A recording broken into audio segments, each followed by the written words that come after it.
Good afternoon, everybody. Thank you for coming today. I'm excited to talk to you today about Congress and how they've been talking about immigration policy in particular. And so my colleague Mohammed and I got started on this. We were really interested to see how discussion of immigration policy possibly has shifted pre and post Trump being inaugurated. As you guys, I'm sure, are aware, there have been some pretty heated policy discussions going on, particularly when Trump was on the campaign trail, and then especially after he was inaugurated, brought into office. And so we were curious to see, have these discussions shifted because the types of policy that we've been talking about may have gotten a little more divisive? Has language followed a similar process in shaping the way that Congress members are talking about it when they're having their discussions about how we should progress on immigration policy? And of course, there's reasons to think that this could be associated with how the public understands it too. If the public is listening to how Congress is talking about something like immigration or any other policy, they may then form some of their beliefs about that policy from the language that's used. So the way that we wanted to explore this is through something called moral foundations theory. Moral foundations theory is a theory that looks at how we develop as human beings and what kinds of moral obligations we feel like we should have moving through life. And this is a theory that was really brought up by Jonathan Haidt, and he talks about these 5 different moral foundations, and he's looked at these in a lot of different contexts, and what he's found is that these 5 different moral foundations are really kind of the foundation that we develop a lot of our understanding of the world through, and of course politics is part of that. And what he's found is through surveying a lot of different people in a lot of different cultures that we tend to break down on these 5 different moral foundations, and that they tend to divide based on your political orientation. So more liberal individuals tend to emphasize the 2 individualizing foundations, which are care and harm and fairness and cheating. And so what this means is that people who tend to be more liberal, again, not just Democrats, but across a lot of different cultures and a lot of different countries, tend to think more in terms of how people are going to be cared for by the government, how are they going to be hurt by particular policies, and then also, are they being treated fairly? Are they being cheated out of something that maybe they should be getting? So one way to think about these foundations is 2 sides of the same coin, and so that's why there's a care-harm being almost as opposed to each other, but really think of them as working in conjunction. So of caring for someone, avoiding harm, that sort of way. The other 3 are what he calls binding foundations. These are really more about keeping a group cohesive, keeping them together, keeping them interconnected. They are loyalty betrayal, so how much are you staying true to the group that you're part of? It could be any number of different groups. Authority subversion, which is how much do you pay attention to who's in charge, how much do you respect that particular authority.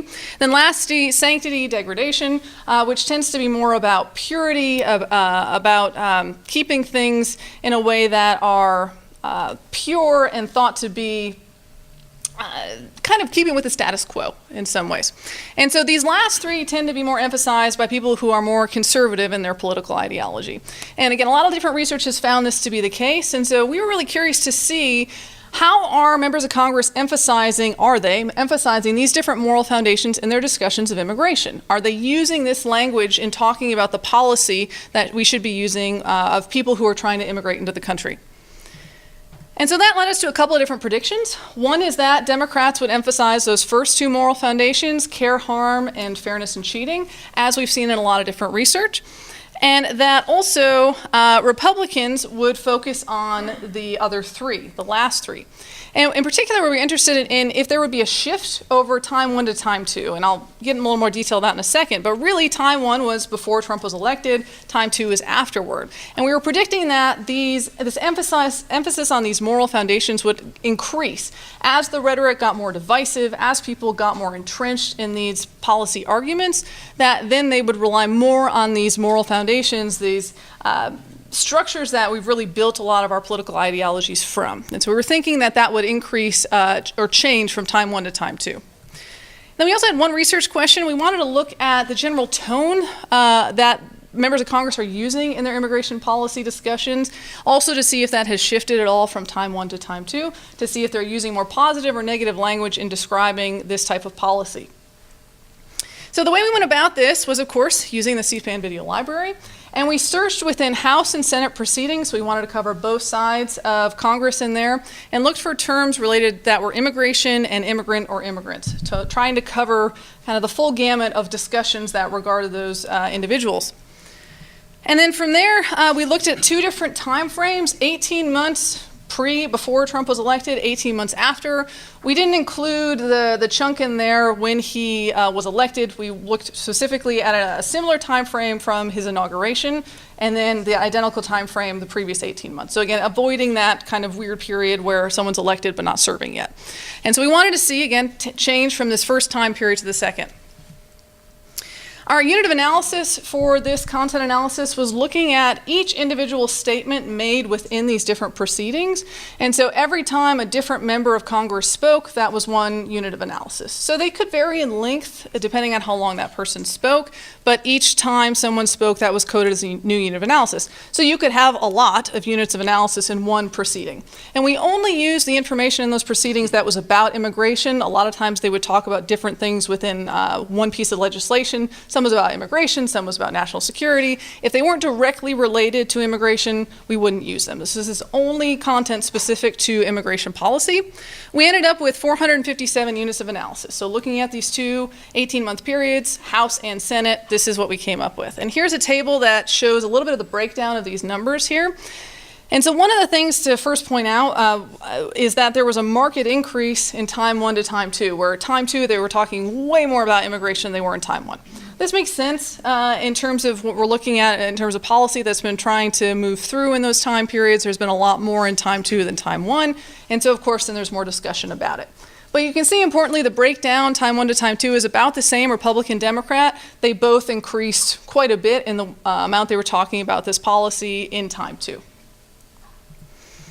So once we had all these units of analysis, we then used something called linguistic inquiry and word count, which is a computer-assisted content analysis software that will help you search and count for the number of instances that words happen in something. And so we used what's the Moral Foundations Dictionary. So Haidt and Graham and other colleagues have put together this dictionary of words that you can search through text, and it will tell you how many times the words related to the Care Harm Foundation occurred in your sample. It's actually really handy and really helpful. And so we utilize this dictionary to try to figure out how often they're using moral foundations. And it's been validated in prior research, the use of this in terms of its validity and reliability.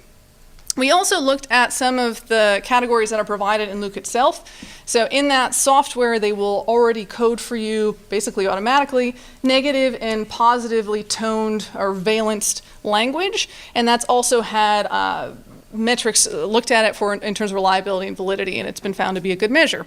So we were using those categories to distinguish if there's been changes in time 1 to time 2. So here's results. I know this is a lot of information, but what I wanted to basically show you here is we did, in looking at this hierarchical regression, where in the first block we're controlling for the time period, 1 or 2, and then the second one, the party, and then we looked at the interaction term. That's really what the hypotheses we're looking at are these interaction terms, which is right, those came up wrong. Sorry, those aren't showing up correctly. So it's the bottom row, right there. Time by party, the bottom row. Well, you'll notice there's no asterisks. That basically means none of that worked the way I thought it was going to. So there are no significant interactions, unfortunately, so we're not seeing that there was a shift in time 1 to time 2 based on these different moral foundations that they were using. Didn't support the hypotheses, unfortunately. But there are interesting pieces that are in here that I'm going to talk you through in a second here, and that's really about general use of these moral foundations in making arguments about immigration policy. So no distinctions really based on party and time, but there are distinctions based on party, and so that's what I want to show you next. So Democrats were more likely to use the Care Harm moral foundation. We would expect that. That's in line with theory, as I told you about a little bit before. And so we're seeing that happen quite a bit when Democrats across time 1 and time 2 were using language related to how much do we care about these immigrants? What harm is coming to them when they cross the border? What harm are we causing to them when we institute some of these policies? Those were a lot of the arguments that they were making. I'll give you one example here. This was from a member of the House just earlier this year. and said, what we need is a compassionate solution with a path to citizenship and reunification of these families. Instead, this bill is an attack on family values and an insult to our country's beacon of freedom and opportunity to all. You saw this a lot in this, for people who were emphasizing care and harm, which tended to be Democrats. They were talking a lot about family, a lot about breaking families, hurting family values, that's not something American. And so it was a lot about causing harm to immigrants when we didn't need to. That seemed to be a really big point that Democrats were emphasizing across this. Another finding was that Republicans tended to emphasize authority and subversion, which again, it's totally in line with theory. We would expect that to happen. That's something that prior research has shown to occur. We saw in a lot of these statements that they were talking about law enforcement, and that we needed to make sure law enforcement had the tools that they needed. We needed to make sure that they were able to do whatever what policy was being enacted, whatever the president said. And so it was a lot of discussion of maybe not giving enough authority to the police and to the people who are supposed to be enforcing these different policies. And here's one example where they said the previous administration's failure was the lack of prosecution and enforcement for crimes committed by illegal immigrants. So a lot of emphasis on crime, on law enforcement, on having the resources available to enforce the policy that's being put through. Another one that was not expected is that Democrats talked about loyalty and betrayal a lot, which is not in line with moral foundations theory. We wouldn't expect to see this for Democrats. This tends to be something that more conservative people rely on. But I actually saw this quite a bit happening for Democrats. But the way they were talking about it was a little bit different than previous research had shown. And that's in that Democrats were talking about loyalty to family. Loyalty is often talked about loyalty to country, but here Democrats are talking about loyalty to family. Like, why aren't Americans being more loyal to the family structure? If we really care about families, if that's an American value, why aren't we talking, or why aren't we giving immigrants a way to keep their families together, to help these families? Which I thought was really interesting, that it was kind of a flip on the way that this moral foundation is usually played out.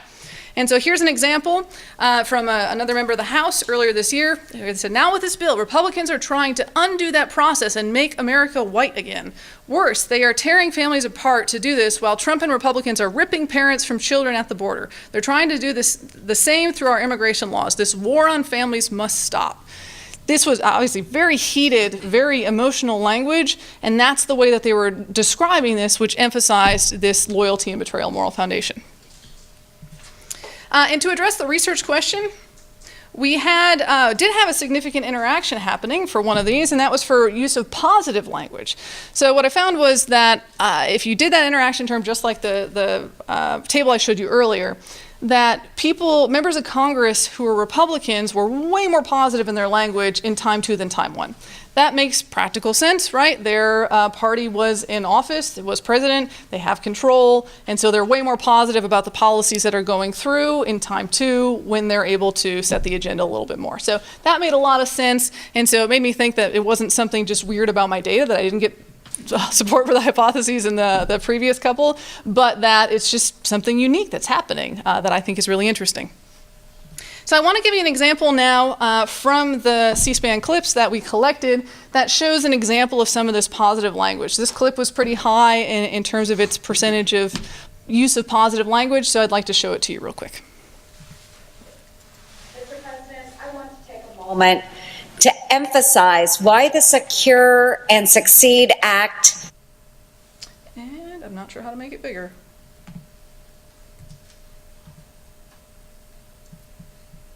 Thank you. Mr. President, I want to take a moment to emphasize why the Secure and Succeed Act is the right bill for the Senate to pass this week. You see,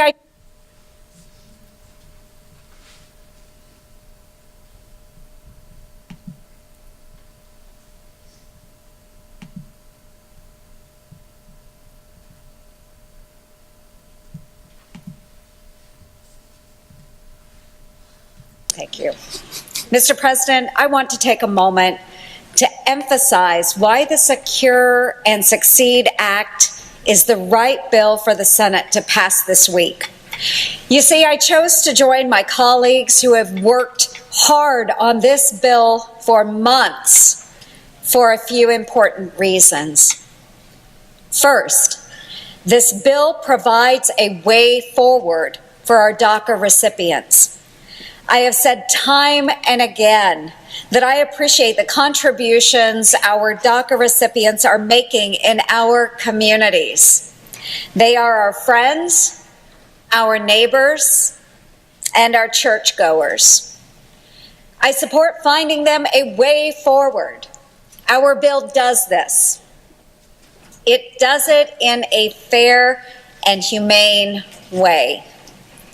But importantly, it also adds strong eligibility requirements to ensure the safety and security of the program and stop future illegal immigration. For instance, it does not reward the parents that came here illegally by giving them any type of lawful status. And it sets reasonable time limits and restrictions on who can apply. Second, it provides immediate and significant investments in our border. We cannot allow this problem to happen again. We have a duty and an obligation to keep our borders secure and our citizens safe. Our bill recognizes that spending money on the border without giving law enforcement strong authorities is like buying a boat without an engine. We need both to keep our borders and our communities secure. Third, our bill recognizes that you cannot view immigration in a silo.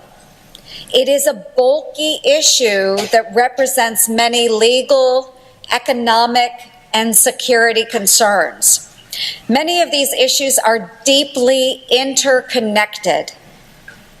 Addressing DACA and addressing the border without addressing some of the other issues plaguing our system is a half solution.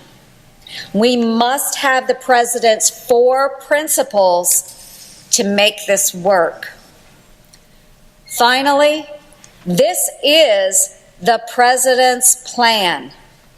The White House has endorsed this proposal. The president's pen is ready to sign it. So hopefully in that clip you heard some of that language that was being used, that more positive language about how the bill was going to be helpful and how it was going to bring about things that would be helpful for the country and helpful for the people too. And so again, this emphasis on positive language that we saw increase particularly for Republicans in the second time period. So in conclusion, we didn't see the increase in morally driven language, particularly in time 2, that I thought was going to happen. Instead, what we saw was that people were drawing moral lines in the sand from the get-go, that this was pretty common across both time periods. Some of that happened in the way that we expected with what they were emphasizing, and some of it was a little bit new and different, which was, I thought, an interesting finding and something that is something to keep an eye on moving forward. And also, of course, Republicans were more positive in time 2, showing again their support for the current administration and the policies that it's putting forth. Thank you very much.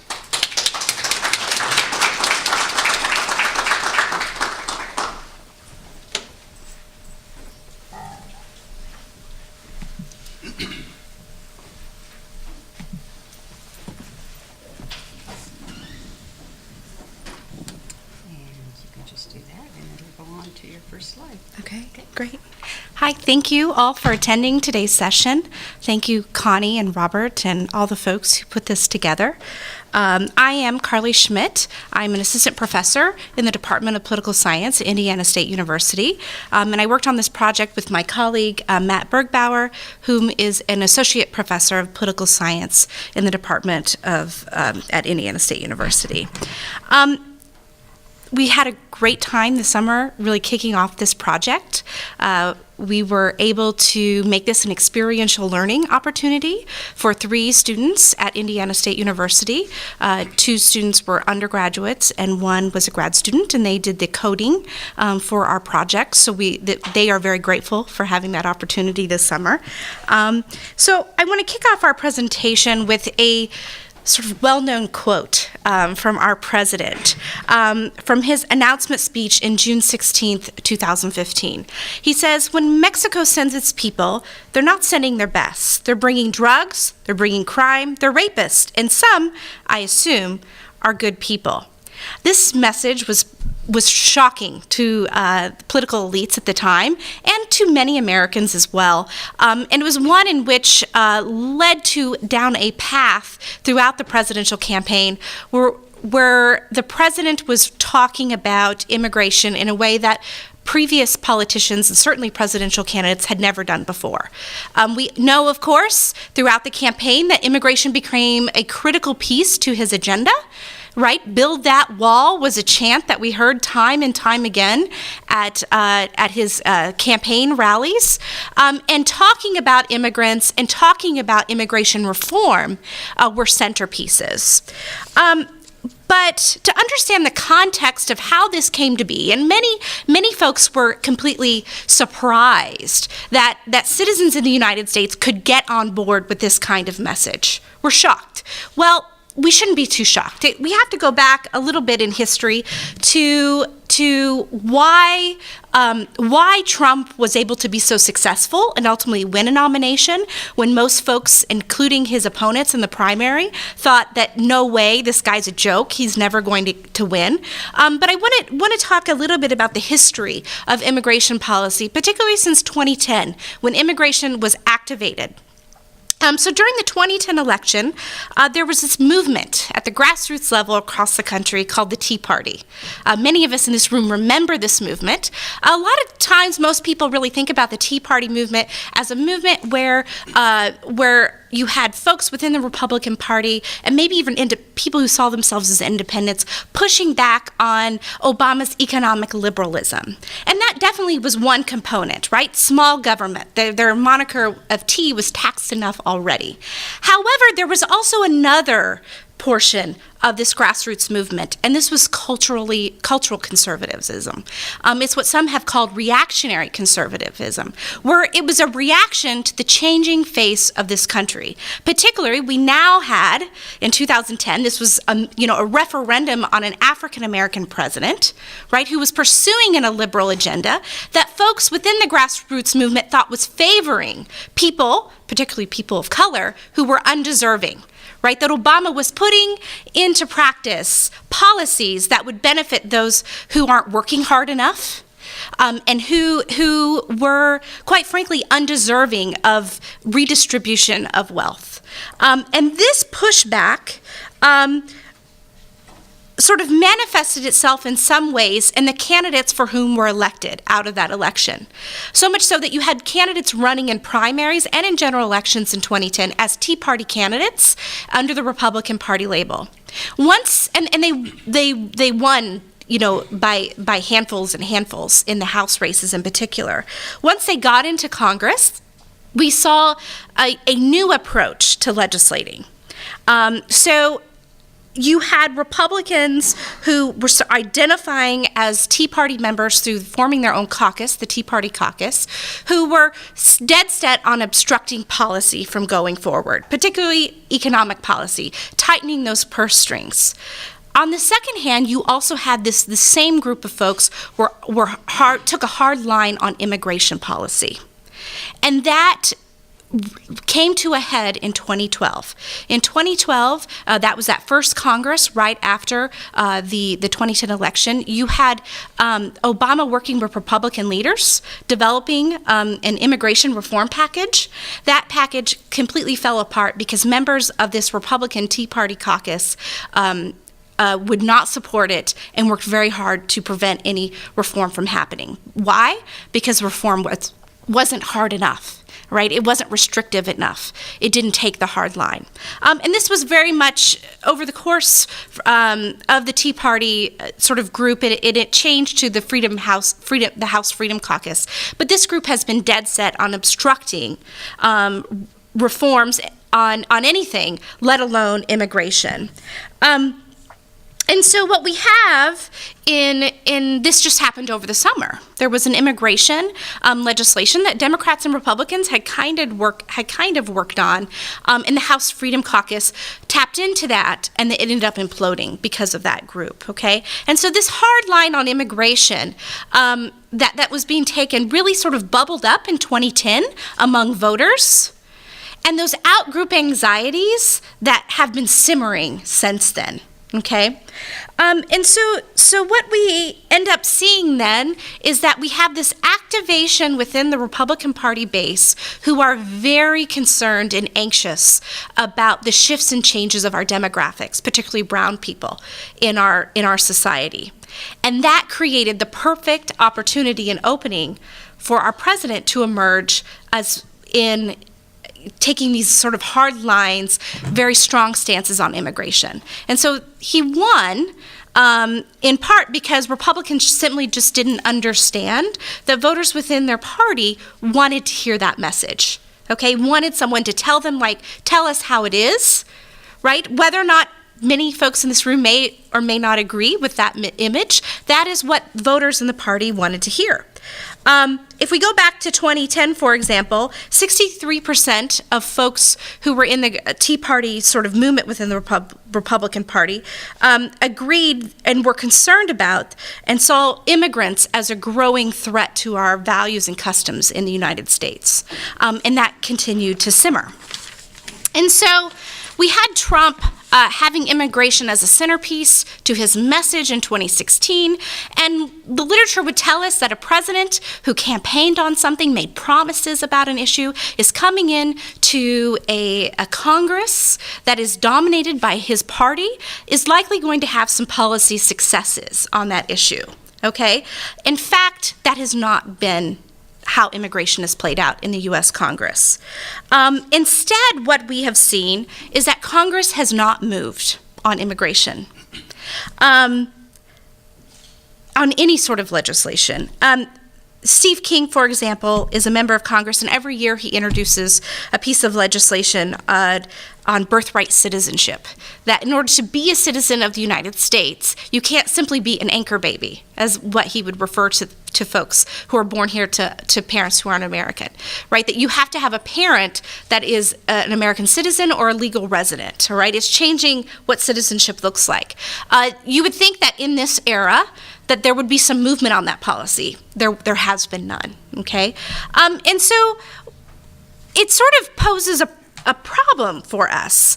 To sort of try to understand why the president hasn't been successful in the United States Congress. And so instead, the president has had to use executive actions to pursue immigration policies. And so we wanted to study look at who's supporting the president's agenda in Congress. If the Republican Party clearly is divided on this, are there groups of folks that are coming to bat for the president? And we looked at this we thought about looking at this a number of different ways. One, you could look at roll call votes, and that's what a lot of people do, right? But there have only been like 2 or 3 pieces of legislation on immigration during the Trump presidency. So that's not very informative. We also know that folks tend to, that over time we've seen heightened levels of partisan polarization. So we shouldn't expect the parties Republicans to be leaving the party line in any sort of way. So that wouldn't be really useful sort of to understanding who's going to go along with the president's policy. We also are considering, and I think we're going to add to this, looking at bill, resolution, introductions, and co-sponsorships. Have we seen an increase over time in terms of who's introducing legislation on this issue to demonstrate responsiveness? But what we decided to do instead was to look at floor statements, which are when members of Congress are going to actively support a particular policy. And there were a number of different sort of variables and sort of theoretical motivations of things that we thought might be important for who's going to go and express support for the president's policies. First, members of Congress should represent the interests of their districts, right? This is clear representational theory, right? When members of Congress are elected, they're supposed to go to Washington, D.C. and be strong advocates for their districts and the constituents within their districts. And so we think that expects that members from districts that have higher levels of support for Trump in the 2016 elections, they should probably be more likely to be supportive of his agenda in Congress. On the flip side, we have members within the Republican caucus who represent high levels of Latinos, particularly out in California, and so we would expect that to support policies that really run against what the Latino population, Latino community supports, that we might see Republicans being less likely to be supportive of the president's policies as a result. Actually, in 2012, interesting sort of aside here. In 2012, RNC chairperson Rance Priebus really set about an agenda to try to recruit Latino voters into the Republican Party by focusing on economic messages. This, of course, was sort of abandoned during the 2016 presidential election, but it is something that the Republican Party understands that the Latino population is the largest ethnic population, and that they really want to cater and try to attract those voters. And so, if Trump policies tend to be more restrictive towards immigrants, particularly Latino population, we might see members, even from the Republican Party, being less primed for those issues. The second is the re-election connection. It should be important to members of Congress to work to get reelected.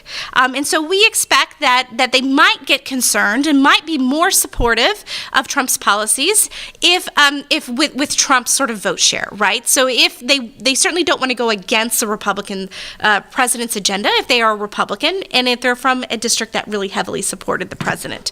Similarly, if a person themselves is elected to Congress but they had a challenger in the previous primary, we expect that they probably might be concerned about the next election, and so they are going to be really considering what's important to their party base, and what is probably important to the party base is falling in line with the president. Okay, and our third sort of motivating factor that we think might lead Republican members of Congress in particular to be supportive of the president is simply ideology. The folks who are already in line to take a hard line on immigration.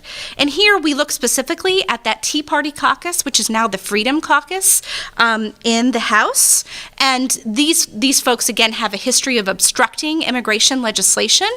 And we expect to find that Trump will find an ally within that group within Congress. So I'm going to turn it over to my colleague now. He's going to go over our data.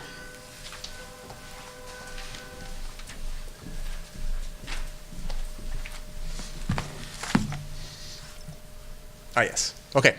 So we employed a content analysis of C-SPAN videos in the U.S. House during this time frame, the start of the Trump's presidency and start of the 115th Congress, to the summer of 2018. Once again, we're interested in strict immigration reform advocated by Trump and some members of the Republican Party. We don't know how many. We don't know if this is a unified front of the Republican Party to support stricter immigration reform, or if this is particularly an issue for the Freedom Caucus and mostly the Freedom Caucus only. The three immigration policies we're most interested in for our content analysis are the three on top: border wall, travel ban, or Muslim ban, and sanctuary cities. And those are some of the keyword searches that we used within the C-SPAN archive website to get a list of results of what members of the U.S. House were talking about those issues and where they stood. We did it for both parties, but we're mostly interested in the Republican Party when it comes to some of the analyses that we did later on. We expect uniform policy positions from the Democratic Party. And as a spoiler alert, that's what we found. Democrats were mostly opposed to these concepts. For example, penalizing sanctuary cities is the concept that we're interested in there on top. In addition to simple support and opposition, we're also interested in tone or rationale for these positions. Obviously, U.S. House members are going to have ample opportunity to describe why they feel the way they feel. And some of them could be negative characteristics of immigrants, of Latinos, or of Muslims. And we get some of that. The examples I have here are quotes, and I have the code sheet in front of me. Things like immigrants are taking our jobs, immigrants are a drag on our economy, immigrants are taking advantage of social programs provided by the United States could all be negative mentions or negative tone seen in U.S. House floor speeches. And we want to capture some of those Republican members, or Democrat if they said that, but they usually didn't. We want to capture some of those content seen on the House floor and provide a better description of what we may see from Republican parties in the 115th Congress, and then their re-election campaign being based off of that type of rhetoric and those type of positions on those three issues. Am I missing anything? The three students that Carley mentioned at the beginning served as our coders, although we assisted from time to time, of course, when answering questions and clarifications. The number of observations vary, of course, based off of those three. Sanctuary cities is the most popular of the three when it comes to mentions in the U.S. House during this time period. And employment, and he's the former. Nope, not yet. And intercoder reliability, that's in our appendix. I wanted to mention that too, yeah. So with three coders, we're able to do intercoder reliability tests to get some more confidence that if you were to watch all these videos yourselves, you would come to the same conclusions as our students. Speaking of if you were to do it yourself, I have a video. So it's Representative Lamar Smith. This is in June of 2018. They are debating House Resolution 4760, Securing America's Future Act of 2018. It is one of two comprehensive immigration reform bills debated on the House floor in the 115th Congress, and the only two that I was able to find on comprehensive immigration reform, Republican planned, Republican sponsored. The Democrats did file a motion to amend this bill with instructions, and it failed. But nonetheless, they presented their own ideas during the same debate in June of 2018. Lamar Smith is a video I have. It's about 2 minutes. And put yourself in the shoes of a coder, and you'll be able to tell what we're capturing, what we're gathering at when it comes to things like border wall, which is for sure mentioned, and maybe some other things. Okay, I think I'm ready now. Employment, and he's the former chairman of the House Judiciary Committee. The gentleman is recognized. Mr. Speaker, let me thank the chairman of the Judiciary Committee, the gentleman from Virginia, Mr. Goodlatte, for all that he has done to advance immigration reform during this Congress. And I do support H.R. 4760, Securing America's Future Act. This legislation ensures that our immigration policies put the interest of Americans first. We need to thank not only Chairman Goodlatte, but others who have put so much time and effort into this legislation. We appreciate Mr. Goodlatte's diligence, expertise, and commitment to improving our immigration system. Any immigration reform considered by Congress must, at a minimum, secure our borders, implement workforce verification to end the illegal jobs magnet, reduce chain migration, bolster interior enforcement, and prevent abuse of our asylum laws.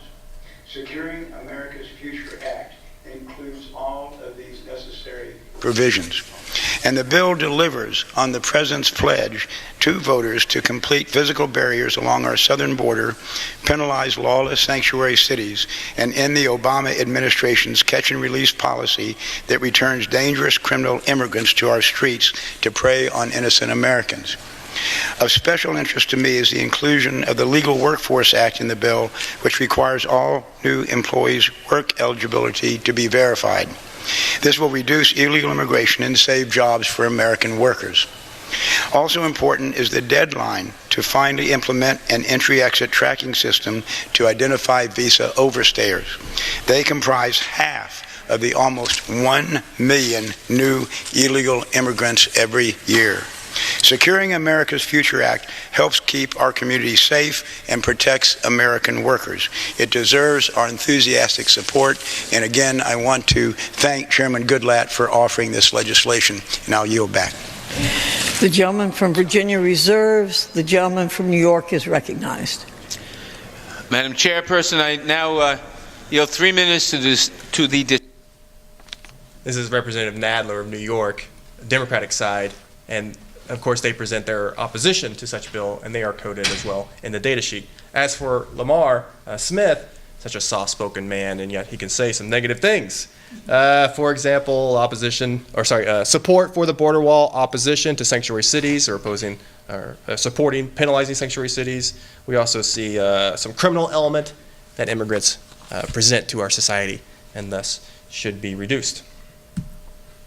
So some hopefully easy coding to be done when you watch 2-minute clips, 3-minute clips, 5-minute clips from House members as they debate onward and upward. To the results. On the, can't see them all, on the issue of support border wall and opposed border wall, 16 Republicans are mentioning or counted as supporting the border wall. I think I'd like to pause for dramatic effect here. There are over 220 Republican members in the U.S. House. We are able to capture 16 of them to vocalize support for that on the House floor. We think there are more out there. When it comes to those who want to be on the record for saying they support the border wall, we captured 16. And of those 16, they say it as a mention 66 times. A mention for us is about a sentence. So when a sentence ends, if they want to say it again within the same speech, we'll count it again. Opposed the border wall, 33 Democrats. Vocalizing that position on the House floor. And we got to capture that for 74 mentions. Support for the travel ban. 9 mentions for Republicans, 0 for Democrats. Opposition, 32 for Democrats, 0 for Republicans. We think that these two together, border wall and travel ban, there's a story to be told there, double and triple for the Democrats in mentions compared to the Republicans. We think that Democrats see this as a way to capitalize on a fairly controversial policy approach. Public opinion's on the Democrat side here. Let's make it a bigger issue. Let's try to capitalize on it, on Trump's weaknesses. Sanctuary cities is not an area where Trump is weak, at least from a public opinion standpoint. And law and order aspect of the Republican Party may see that we see a little bit more parity in Republicans' willingness to support it and mention it, penalizing sanctuary cities, that is, and Democrats willing to mention that. As I mentioned earlier, those two topics on sanctuary cities, oh, you can't see it all, sorry. I don't know how to scroll it down. Those two topics were mentioned the most, sanctuary cities. We run a logit model to help answer our research question and hypothesis. The 3 dependent variables seen here, once again, border wall support for border wall, support for the travel ban, or support for penalizing sanctuary cities. The independent variables were talked about by Carley a little bit earlier, and just to repeat, you can see them listed here.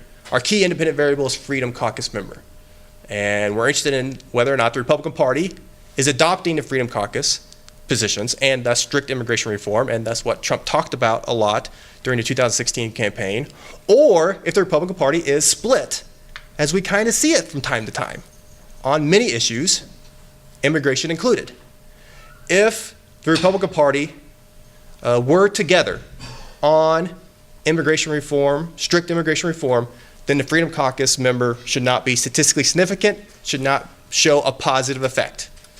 In interpreting these coefficient plots, the bars represent a 95% confidence interval, and the dot is the coefficient or a correlation between the two. So there is a correlation between being a Freedom Caucus member in the House and vocalizing support for these 3 issues, all of them positive. More likely you are to be a Freedom Caucus member, the more likely you are to support these 3 positions. Thus the Republicans are somewhere else. Statistically speaking, they're more likely to be somewhere else on these positions. We don't know what they are, but they're not vocalizing their support. Once again, those are variables of key interest, and our main story revolves around Freedom Caucus members, but you can see a little bit of effect there on the negative side for primary vote, so meaning that if you are challenged in the primary, you're more likely to support some of these things. You have a lower vote share in your primary, thus you're being competed in your homogeneous district. Thus you better get on board with the conservative platform. 2 other dependent variables that we test or examine: negative Latino mentions, negative Muslim mentions. This goes back to that rationale on the floor speech. Why are you against sanctuary cities existing? Why are you in favor of the border wall? Once again, we see action with our Freedom Caucus membership variable. And if you are a member of that caucus, you have that harsh rhetoric with that tone towards immigration reform. Primary vote is also of an interest here, meaning if you are weak in your own primary, your mentions go up as well. So those are our main conclusions from our variables. And as a concluding slide, we find that in 2018 midterm elections and into the 2020 election, we find that immigration reform is unfinished business. Republicans and Trump have accomplishments that they could talk about, tax cuts being one of the major ones, and Supreme Court nominations and confirmations being another. But if we recognize that immigration reform being a key issue for Trump in 2016, we know that that's unfinished business for him and the Republican Party for those two elections moving forward. And we see it now, whether you live in Indiana or another state, you can probably see immigration being a key issue in some of these races for House and for Senate. I know I see it in Indiana as I live in Indiana. This division within the Republican Party, we have evidence to suggest that that is still real. We have evidence to suggest that being a Freedom Caucus member is more conservative, and not every Republican is adopting into that, at least not yet. And of course, an opportunity for Democrats to capitalize with the Latinos. We tell the story of the rise of the Latino population, rise of them being a voting bloc, leaning Democrat thus far. They want to go stronger Democrat, of course. The Democrats want their votes. Representative Gutierrez has lots of mentions in our search for immigration on the Democratic side. He is a champion of the cause of opposing the border wall, opposing penalizing sanctuary cities, and he is retiring from the U.S. House this year. He is not seeking re-election.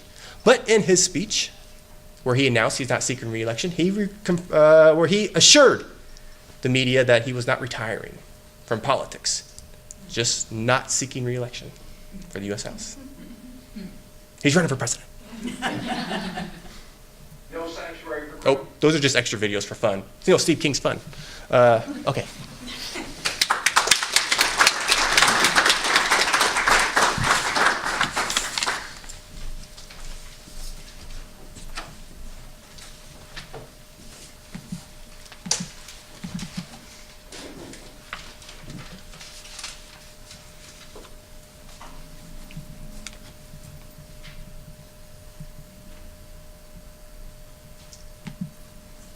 You're up. All right, thank you. Good afternoon, everybody. So I guess I am the token Luddite of the group in that I do not care for PowerPoint that much. I do have videos, God bless Connie for that, but ever the rhetorician, it's mainly kind of me talking through my ideas, and also I'm exceptionally vain, and I like all of the attention to be on me. So what I wanted to talk with you about today is the judiciary. Now I know you're thinking, this isn't a sexy topic, judiciary is boring, it's never public controversy surrounding it. But the thing is, what I want to focus is not so much on what the judiciary does, but rather how we talk about it and how it is invoked as a way to ideologically and enthematically signal an individual's position and also constitute their audience in the process. Because there is an undeniable surge in partisanship and ideological divide in the United States. Students of history know that this is not unique. There's always an ebb and flow, and at the very least, we are not bludgeoning each other on the House floor, as in years past. But there is a distinct break, and there are two major groups with liberals and conservatives. Yes, that is a pretty big sweeping statement, but generally it holds true when it comes to national political argument and public argument. And for me, as a rhetorician, particularly interested in jurisprudence, I noticed that issues concerning the judiciary are one of, if not the most prominent site for public argument about our values as a country and our collective moral perspectives. And importantly, these issues transcend the technical sphere of legal argumentation when they enter public argument, that the confines of the judicial judgment judgment, precedent, the norms of that culture break down when we move from this technical sphere to the public sphere of argument. And the judiciary is often seen as the kind of the last bastion of morality, that we often turn to it to make the right judgment, although trust in that is becoming less and less over the years. And so originally my paper wanted to examine a lot of different aspects of the way this is done, but with the Kavanaugh nomination, I recognized more and more that the question of the legitimacy of the court is becoming increasingly prominent. It certainly, in kind of this past generation, started with Bush v. Gore, but is, I think, reaching a point at which this conversation is coming up more and more, and depending on how the Kavanaugh position, the Justice Kavanaugh's judgments hold, this could be a point of constitutional crisis. So rather than focusing on all these different aspects, I want to focus my attention on a particular rhetorical token, judicial activism, and in particular how it is invoked since the Trump presidency as a way for speakers to identify themselves ideologically, but also to constitute their audience. So in order to do so, first I'm just going to tie together a few theoretical threads with public discourse and rhetorical theory in order to provide hopefully a sound foundation for my argument. Then I'm going to argue or articulate why judicial activism in particular is a useful token to examine in this context. And finally, using the C-SPAN archives, illustrate the ways in which this is done. So first, these rhetorical threads. The first one I start off with is Marianne Glendon's idea of rights talk. She's basically arguing in this book that we're using legal discourse in our public everyday conversations more and more. She writes, "Legal discourse has not only become the single most important tributary to political discourse, but it has crept into the languages that Americans employ around the kitchen table, in the neighborhood, and in their diverse communities of memory and mutual aid."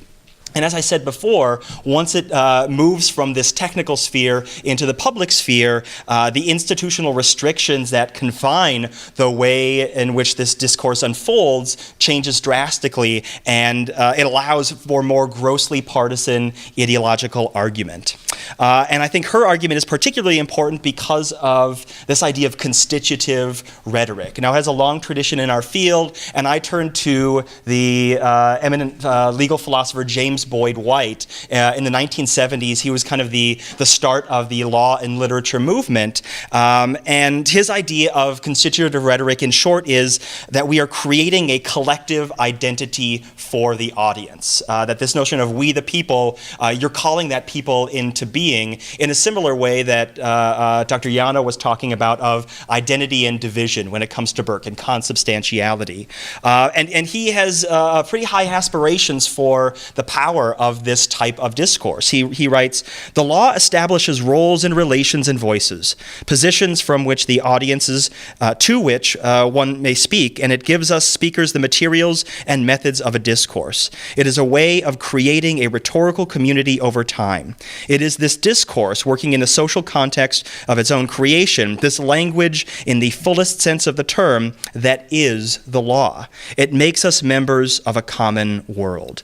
Now, under his understanding, the community created by law is in constant negotiation, is a rhetorical construct, but it is in many ways singular. It is a community. It is one public, collectively.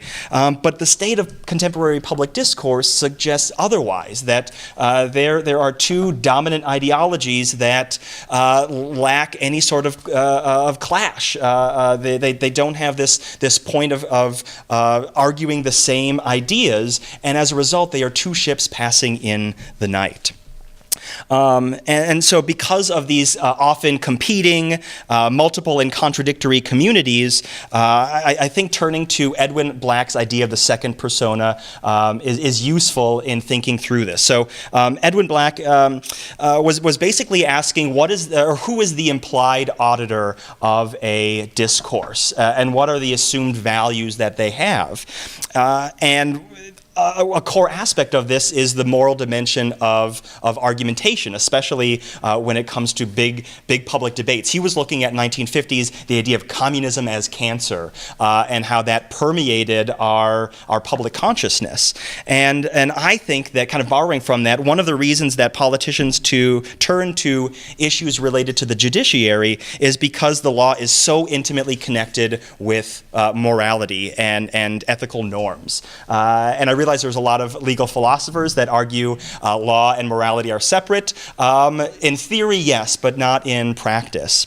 And given the judiciary's role in reviewing, maintaining, and dissolving important issues concerning public morality, it's no wonder why politicians return to the well as a way to express what Black described as external signs of internal states. And so with this idea of the implied auditor, the second persona, it is useful in illustrating how ideological signaling takes place and the impact that it has on the audience. So notably, the idea of the second persona is not limited to the audience who is just perceived to be, their values, their cultural norms, their ideological worldview. The second persona also indicates what the rhetor wants the audience to be. Who are they creating with their discourse? And he writes, in Discourse of the Radical Right, which he was examining, as in all rhetorical discourse, we can find enticements not simply to believing something, but to be something. And this is a core aspect of constitutive rhetoric. Not only who am I, but who am I trying to have all of you become? And so in order to do this, what he described as a rhetorical token, communism as cancer, I'm applying that same approach to the rhetorical token of judicial activism. Now, you've probably heard this term bandied about, but I think we can turn to our host at C-SPAN to help enlighten us as to what exactly is judicial activism. Well, activism is straight. We're all talking about jurisprudence. How do judges make up their minds? An activist is much more willing to bring in the times, the living Constitution. Liberals and Democrats tend to favor this position on paper, whereas the conservatives, the Republican Party, prefers more judicial restraint. Let the legislative branch do the politicking, and the courts merely arbitrate disputes in the law as the law is specifically written. And as a scholar of jurisprudence, my response is, well, it's a little more complicated than that.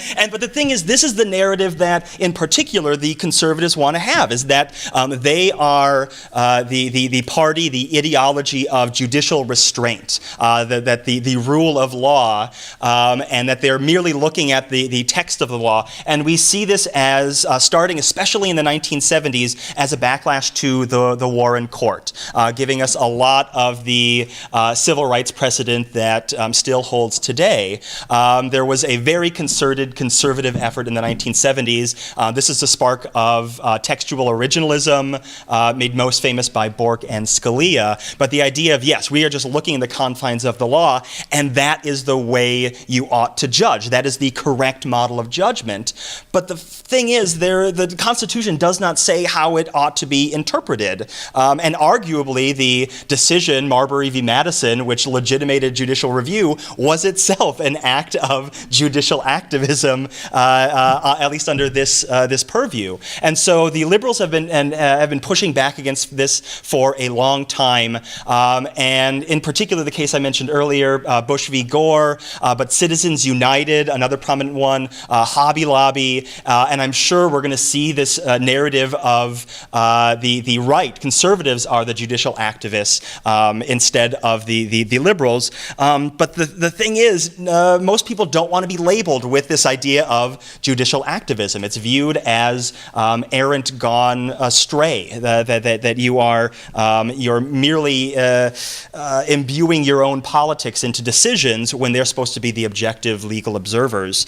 But the thing is, we don't even know what judicial activism actually means. It could be the invalidation of the arguably constitutional acts of other branches, so separation of powers, a failure to adhere to precedent, judicial legislation, departures from accepted interpretive methodology, or even result-oriented judging. These are all different ways in which we might conceive of judicial activism, but there is no agreement as to what this actually means. And as a result, I think this functions as what rhetoricians call an ideograph, that it is this ordinary term found in political discourse. It's abstract, it represents collective commitment, but nobody really knows exactly what it is, but it's still rhetorically powerful. And the thing is, because they don't want to be associated with judicial activism, there's often what I describe as retroactive justification, that moments of judicial activism that actually we look back and go, oh, that wasn't so bad, like Brown v. Board of Education, perhaps the most famous example. People aren't looking back in history being like, man, we really got that one wrong.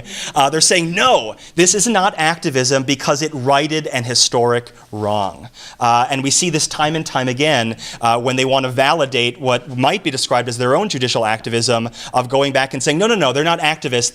We finally got the right decision. It's almost this law as integrity that Ronald Dworkin talks about. All right, so I thought for now we would look at a few examples. We're first going to start with conservative appeals, and because I'm looking at the Trump presidency and on, he has had the ability to appoint or to nominate 2 justices to the Supreme Court, and so conservatives are not making this argument during the nomination process. They're trying to hit the refrain of judicial restraint and following that, and so they're doing it in other venues, but still being pretty active in their critiques of the liberal wing of the judiciary. So the first is Wayne LaPierre, known as the head of the NRA. As it comes up.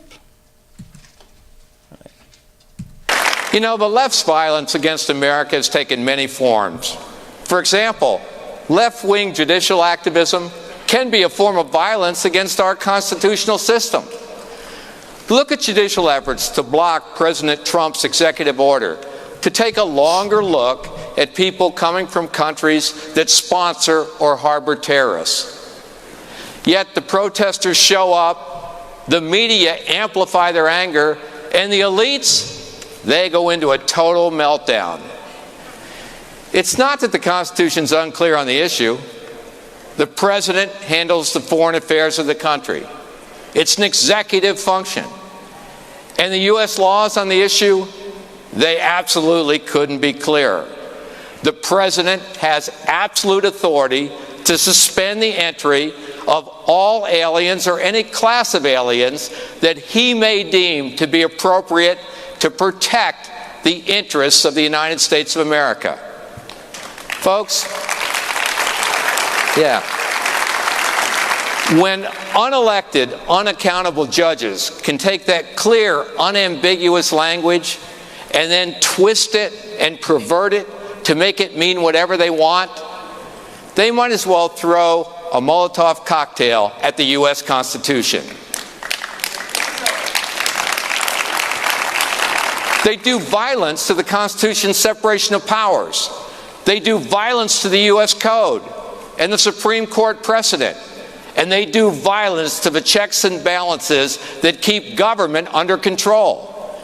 Because by making the law mean anything they want, they make the law mean nothing. So this idea of violence against the Constitution is a prominent one, and for the sake of time, I'm not going to show the other conservative video I had ready, which is Steve King of Iowa, we referenced earlier, where he likens the death of 60 million aborted fetuses as sacrifices to the altar of pro-choice to judicial activism, is the language he used. So it's often not exclusively. I did pick some of the juicier videos, but often very vehement, very powerful descriptions as not just this is a problem and needs to be addressed, but no, that we have extremists that are acting against the interests not of just you and I, but of the country as a whole, and they're doing violence to the foundations. It's very reminiscent of Richard Hofstadter's idea of the paranoid style, and Hofstadter wrote in large part in response to Barry Goldwater and his famous quote, extremism in the defense of liberty is no vice. And we see this playing out again. But in terms of ideology, one of the key aspects with the conservative critiques of liberal judicial activism is they're often grounding the issues in ones connected to liberty. And so we've got LaPierre not talking about the Second Amendment, but that's certainly on the table. We have right to life. There are conceptions of religious liberty with Hobby Lobby and other connected cases. And so it's often this myth of the sole rights bearer and using liberty as a sword rather than a shield as this recurring cornerstone ideological narrative that they're framing themselves in and want to create in their audience. Now, in terms of the liberal appeals, we'll just watch a couple loaded, but we'll just watch Senator Whitehouse's response and grounding in a very different kind of ideological worldview. When does a pattern prove bias? I wish this were an idle question. It's relevant to the pattern of the Roberts Court when its Republican majority goes off on partisan excursions through the civil law. That is, when all 5 Republican appointees, the Roberts 5 we can call them, go raiding off together and no Democratic appointee joins them. Does this happen often? The Roberts 5 has gone on almost 80 of these partisan excursions since Roberts became chief. That's a lot of times. And there's a feature to these 80 cases. They almost all implicate interests important to the big funders and influencers of the Republican Party. When the Republican justices go off on these 5 justice partisan excursions, there's a big Republican corporate or partisan interest involved 92% of the time. The tiny handful of these cases that don't implicate an interest of the big Republican influencers is so flukishly few that we can set them aside. Let's look at the 73 cases that all implicate a major Republican Party interest. Again, 73 is a lot of cases at the Supreme Court. Is there a pattern to these 73 cases? Oh, yes, there is. Every time a big Republican corporate or partisan interest is involved, the big Republican interest wins. Every time. Let me repeat. In 73 partisan decisions where there's a big Republican interest at stake, the big Republican interest wins. Every damned time. Thus, the mad scramble of big Republican interest groups to protect a Roberts 5 that will reliably give them wins. Really big wins sometimes. I note that when the Roberts 5 saddles up, so excited. These so-called conservatives are anything but judicially conservative. They readily overturn precedent, toss out statutes passed by wide bipartisan margins, and decide on broad constitutional issues that they need not reach. Modesty, originalism, stare decisis, all these supposedly conservative judicial principles all have the hoofprints of the Roberts 5 all across their backs, wherever those principles got in the way of those wins for the big Republican interests. good. He takes long pauses. It's deceiving.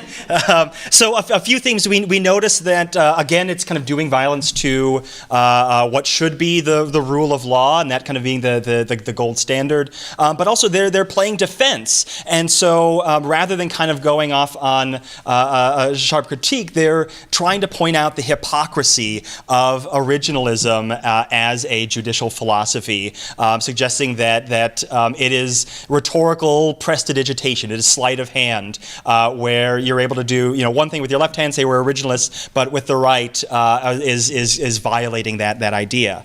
And we also see the cases they choose to often talk about are those grounded in issues of equality. So with here, it's kind of citizenry equality with corporate power, but also things like voting rights, which is going to be increasingly prominent in this election and the next, issues of gender and sexuality, and also in terms of religion, but equality amongst religions rather than kind of a focus on Christian faiths, what the conservatives tend to do. So I'm already much over time. Just to wrap up with the so what? What is this all about, and what am I trying to do here? I think one, it's being mindful of the way in which rights talk is permeating our everyday discourse, especially around this idea of judicial activism, and how it's a much more complicated, messier idea than we like to think it is.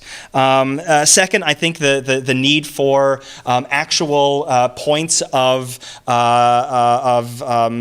stasis, or I think the Latin is stasis, if I'm correct, that in order to have healthy, productive public discourse and public argument to fulfill the ideal of James Boyd White, we need to be talking about the same thing and hopefully in the same way, that real disagreements can take place, but again, we're speaking to two different audiences. Next, I think it's just breaking the mythos surrounding judicial activism and judicial restraint, that these should not be these ideographical benchmarks that we treat them to be.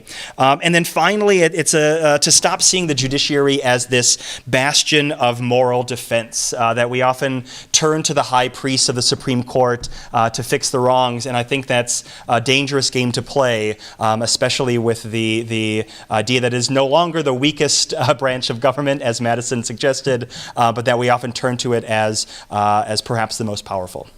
Thank you for your time.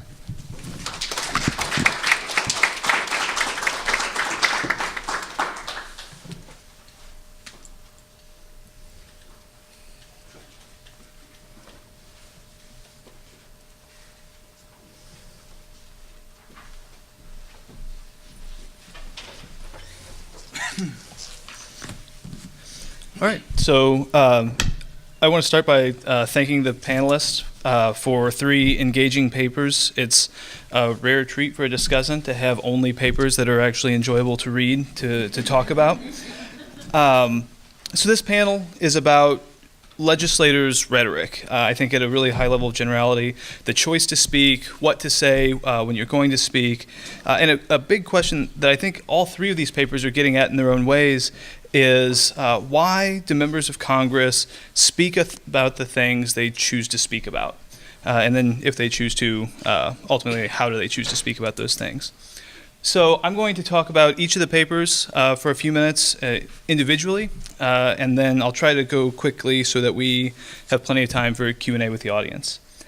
So I'll start with, I'll just go in the order of the presentation. I'll start with the Hoewe and Zinni paper. So again, I enjoyed this paper a lot. I'm intrigued by the question of what effect has Trump had on rhetoric in Congress. One thing I wonder though is why is the inauguration the point, like the intervention point where we would expect to see a change? As I understand moral foundations theory, the moral foundations are innate. They're part of our personality. They are something that actually causes us to form the political associations that we do throughout life.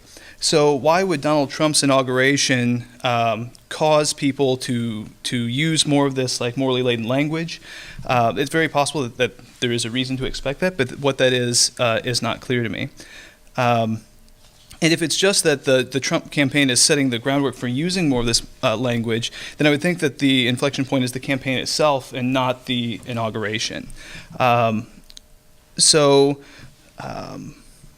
sort of related to that, I would encourage you to think about adding back in that period of time from June until the election, where the campaign was really ramping up, right? Where Trump was working to make immigration a very important, very salient issue for the campaign, because I would expect if the Republicans are queuing off of Trump, which I think is implicit in the paper, like this is part of the idea, then that would actually increase, not in the sense of an intervention at one moment in time, but would increase slowly over the course of the campaign as it becomes clearer and clearer that Trump is going to win the primary, and then as Trump is battling Hillary Clinton for the actual presidency.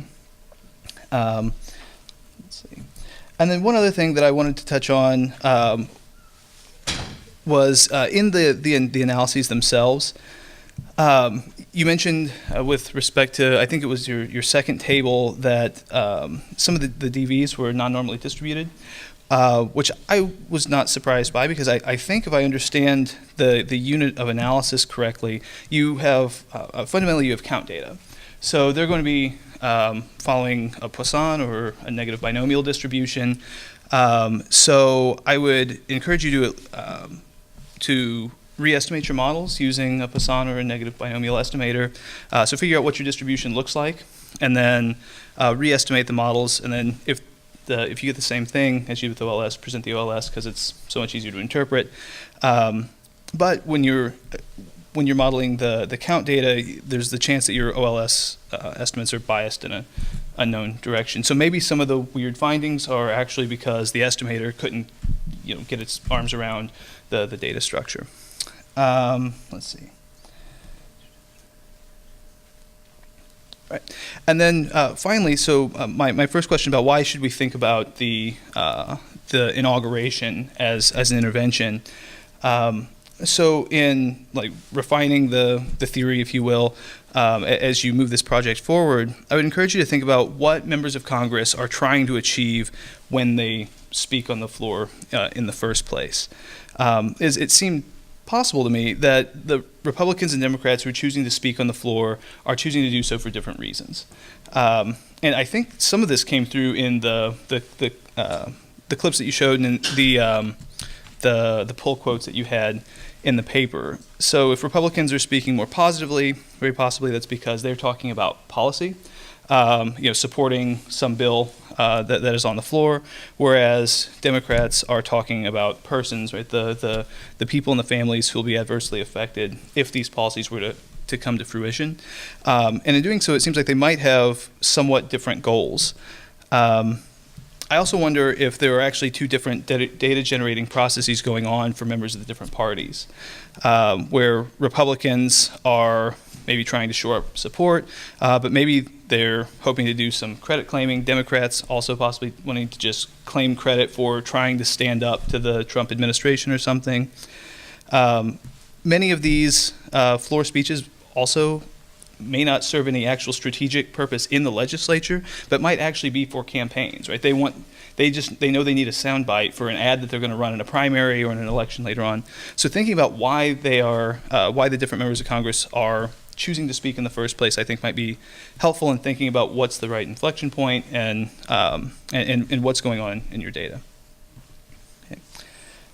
So for the Schmitt and Bergbower paper, so this paper is about the choice to speak about immigration. Several of the things that I'm thinking about with respect to your paper are similar to the data generating process questions that I had for the Hoewe and Zinni paper. So I guess in the first thing is, I think it's not clear to me what the unit of analysis is in your models. So it was hard for me to interpret the findings. Your N was 229. So at first I thought this was the total number of mentions that you had collected. But maybe it's the number of Republicans who were sitting at that time? So I thought there were 235 Republicans. Maybe I just had that wrong. We pulled out that were retiring or Okay. All right. So that makes sense. So okay. So that helps me to interpret what you have going on then. So also with respect to your models, or with respect to your the specification of some of your key variables, a lot of these are, I take them to be proxies for key quantities of interest. You use vote share, Trump vote share in 2016 to get at district level constituent ideology, I think. And then you use whether the primary vote share in 2016 to get at like how safe their seat is. But in the political science literature, we tend to think of members of Congress as being forward-looking rather than backwards-looking. As soon as they survive that 2016 primary, that's behind them forever. So maybe they'll be more sensitive to a future primary challenge or the possibility of one. But I would encourage you to think about looking at current primary, like contemporaneous primary threat, whether they are being primaried. We know that at this point, so you could easily replace the 2016 primary with the 2018 primary variable. Instead of the 2016 Trump vote share, look at district level popularity right now, because I think that a member of Congress is much more likely to be thinking about Trump prospectively and distancing himself or herself from the administration in a prospective way versus in a what was happening in 2016 way. Because if the member of Congress is just thinking about getting reelected, if Trump got 72% of the district in 2016 but is only getting 40% approval right now, that's a really different. Those are two really different considerations, right? So capturing exactly what you think is going on. Similarly, for the Freedom Caucus measure, I think that is proxying ideological extremity within the Republican Party.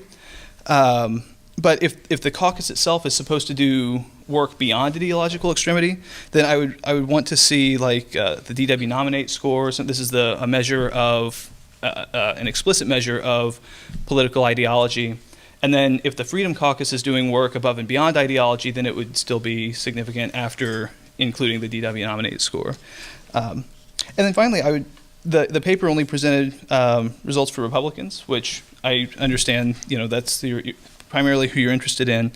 But I would want to see this for Democrats to make sure that all the variables are moving in the directions we would expect them to for Democrats, as well as you could think of it almost as a robustness test that we're getting at what we think we're getting at in these models.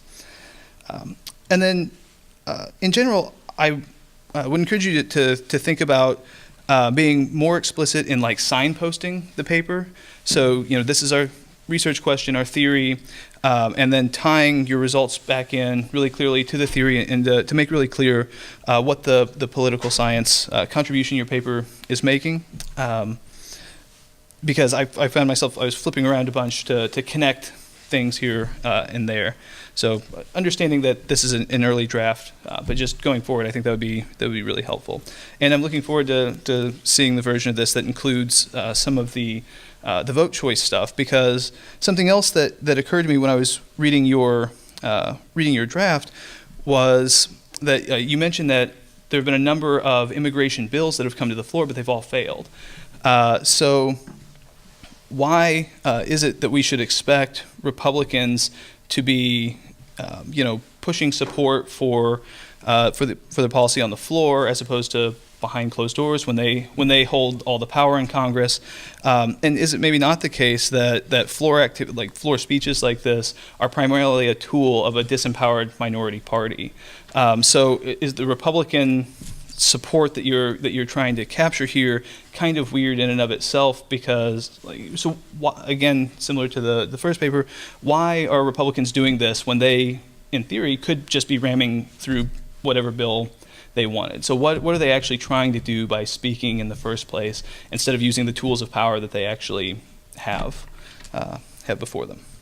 Okay. So again, like the unit of analysis, the data generating process, thinking about those things and being really clear about what all of those are. All right, and then finally, the Sherry paper.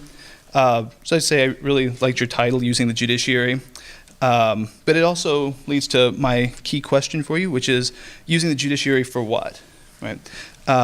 And the answer that you offer in the paper, as I understand it, is using the judiciary to construct public ideology and to convince people that you share our ideology, right? Or you should share our ideology. In political science, I know nothing about rhetoric except for what I learned from reading your paper. But in political science, we tend to think that the members of the public are non-ideological.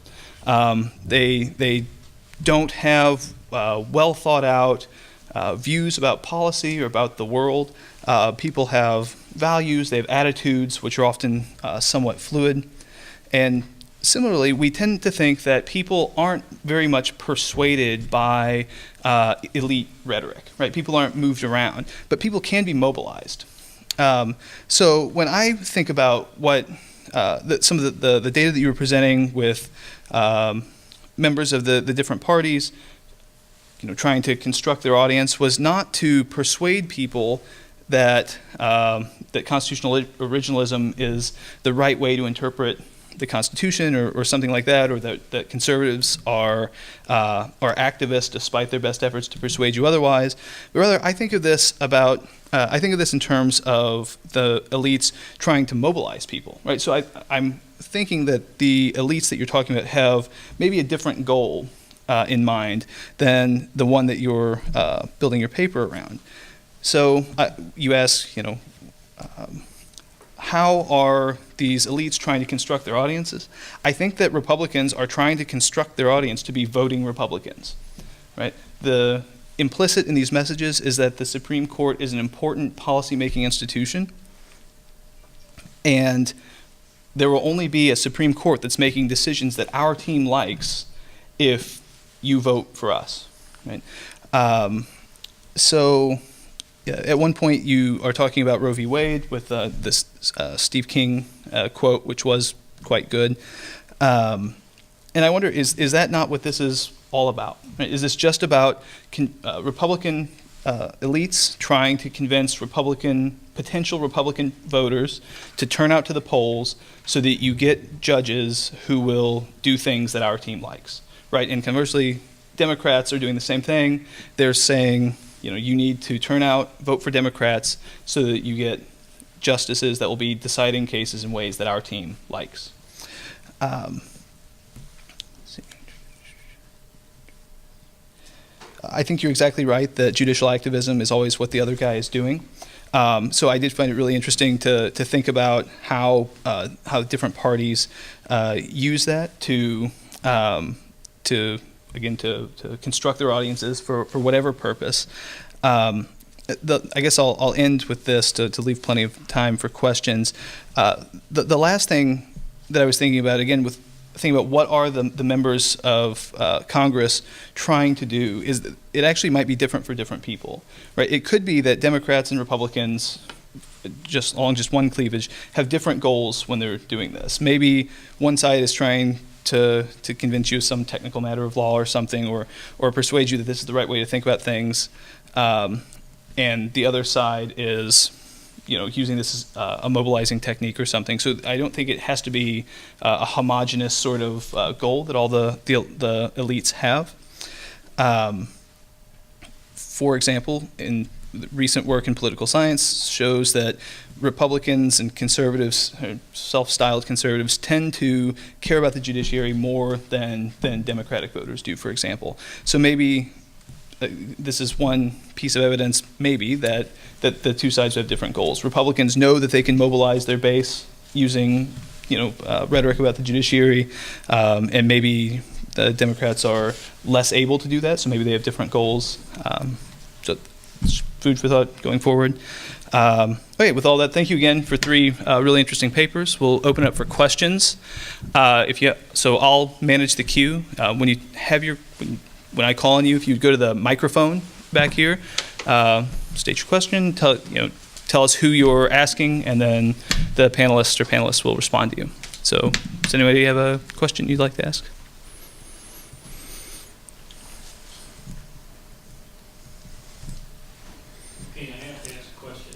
Okay. This is about the immigration papers. Jen, when you had your 5 moral foundations, you had fairness as under the Democrats. But in the clips both of you showed, you see fairness, particularly the opposite of fairness, the people getting something for nothing, the immigrants coming in and getting free benefits. And so how do you reconcile that? Did you find any evidence of that statement being made by Republicans? Because I saw it in some of the clips, in some of your clips as well. They were using it a little bit in my sample, but there was not a difference between how Republicans and Democrats were using it. And so if they were, it was at about the same level. And so there wasn't, at least in the time frame that I looked at, a difference between how they were using that. So to your point, they could be using it in reverse, but the prior research on moral foundations had found that liberals generally tend to rely on that fairness and cheating idea as being more important, but I didn't see a difference between the two in my sample. We saw it less than we thought we would. And so we thought that was a narrative from 2010 that was carrying through this, out-group anxiety. And we thought that we would hear more of that narrative. And we actually surprisingly heard that very little coming from Republicans. It was more about criminal behavior. That was the frame about immigrants, not they're taking our jobs and those sorts of things. So for the Republican side, a fairness to the American people. Yeah, American they were citizens. very concerned about fairness. And then for the Democratic side, it's what's fair for DACA eligible recipients, for example. So they would frame it differently. The framing, I think, did very much include, I think, throughout Republicans about this is for the American taxpayer. You would hear something like that without elaboration, but for the American people and fairness for the American people, which I think is a uniform, probably value, right, that would transcend party.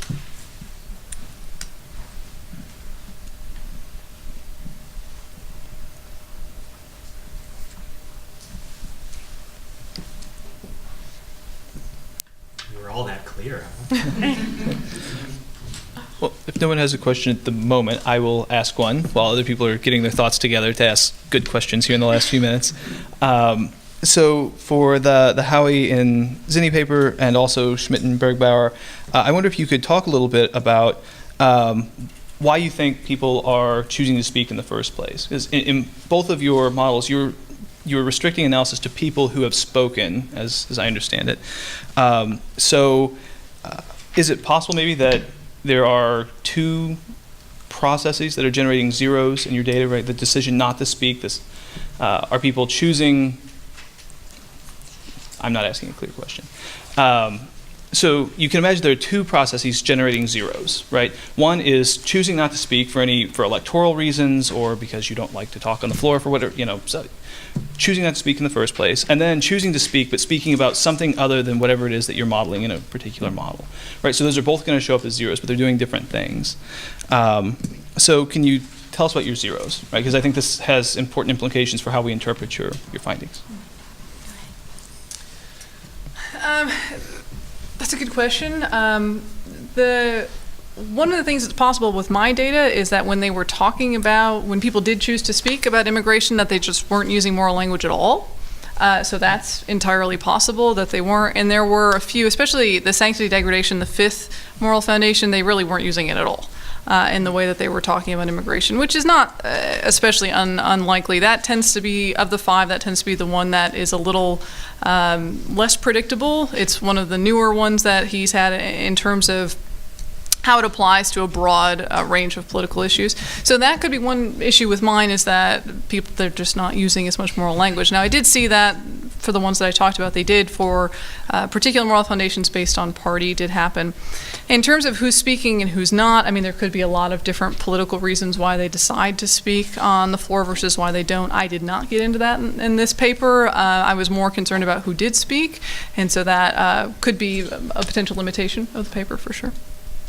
One thing that's unique about floor statements is that they're choices that members of Congress get to make, right? So with roll calls, those are choices between yes or no, not whether or not I want to stake a position on this issue.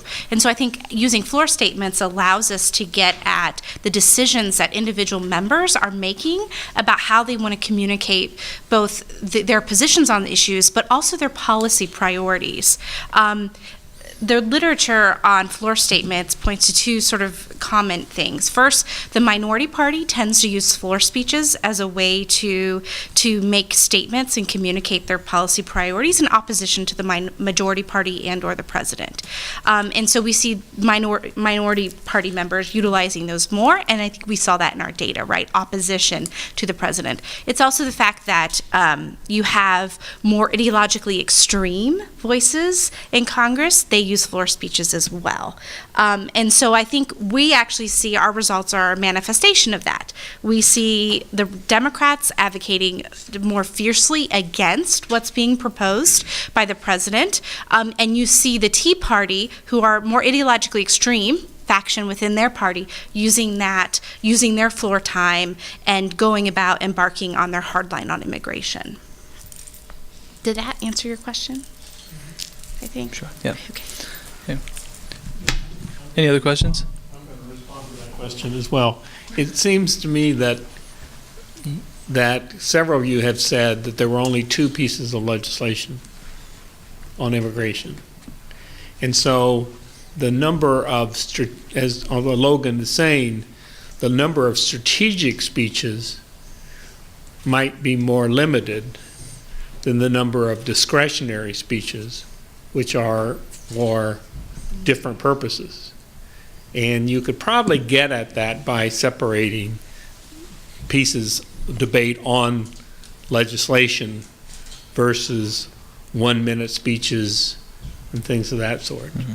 Because as I think you make a very good point, Logan, about what are the reasons why people speak.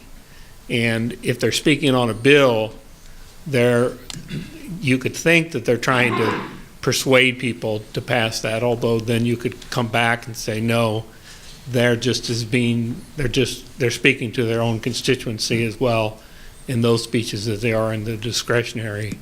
So some people have looked at discretionary speeches like 1-minute speeches and special orders. And if there's no legislation, and then even the Republicans had their, and Democrats too, had their what they call theme teams, in which they would all come out and speak on the same subject. They would decide this week it's going to be immigration. And so then it was a concerted effort by the party to have people out giving 1-minute speeches on the same theme. But I do think, and I have to think about whether we could do something more in the library under the mentions for Congress to make it clear whether it's a bill debate or a discretionary speech. And we'll go back and look at that.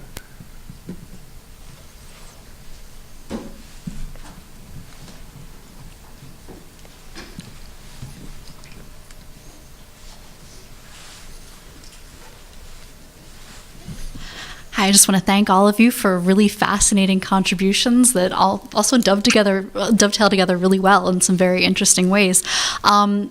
And particularly using the archive that we have available here with all the C-SPAN videos. I'm going to ask a little bit of a broader question, though, about your larger work. Have you thought about looking more broadly in terms of whether it's thinking about rhetoric or whether it's thinking about political statements? Have you thought about looking more broadly to see how these things are being received? I know we've got you have your coders and your teams looking to sort of see what messages are encoded, but I looking at Stuart Hall and thinking about encoding and decoding, et cetera, et cetera. Have you thought about broadening your archives further to see how and if audiences are receiving the messages that your speakers are intending to convey, depending on what those messages may overtly or covertly be? I can speak first about that. One area that I'm interested in is, given some of the low numbers of support account for Republicans and Democrats on mentioning border wall, for example. I know that if you were to scroll through the campaign websites for U.S. House members right now, you're going to get more than 16 and you're going to get more than 33 for each side. And whether it be campaign ads or candidate websites, the numbers are going to be different. And we know the dialogue is going to be different. U.S. House, they seem to be very polite to one another on the House floor, but then when they get on the campaign trail, it's pretty vicious language. So I also think that the tone is going to be a little bit more negative on the campaign trail. And so I thought that was one area where we could juxtapose those two aspects of politics and really do a nice contrast evaluation of it. For example. And I guess kind of. I'm kind of first and foremost a theorist, and so the idea of like interviewing people, I'm terrified by that. But I do think it's interesting because part of my broader angle toward the rhetoric of jurisprudence is this idea of the public philosophy of law and how we're trying to model what good judgment looks like and how that it is inseparably connected with kind of the rhetorical undergirdings with that. And so I think absolutely it would to actually reflect how does the public conceive of the law would be great. And maybe I just need some independent study students to help me out with that, because I'm mainly focused on kind of the philosophical dimensions, but I think where the rubber hits the road is certainly a good angle.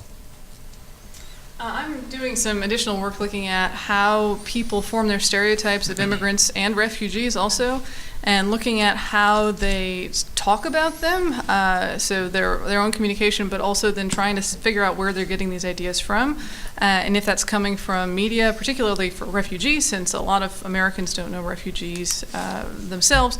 How are they forming their stereotypes of who this group of people is? Probably media, but I'm looking at what types of media are influencing that, and could it be something through watching C-SPAN, or how people are interpreting legislators and how they're talking about it? Is it from particular media outlets, and maybe our political representatives talking on those media outlets? But where are these ideas coming from? So I'm hoping to answer that question down the road a little bit more and see how much of it is just a media outlet. Is it what the media is saying? Is it who they're interviewing? What's getting us to form those stereotypes about immigrants and refugees? Thank you.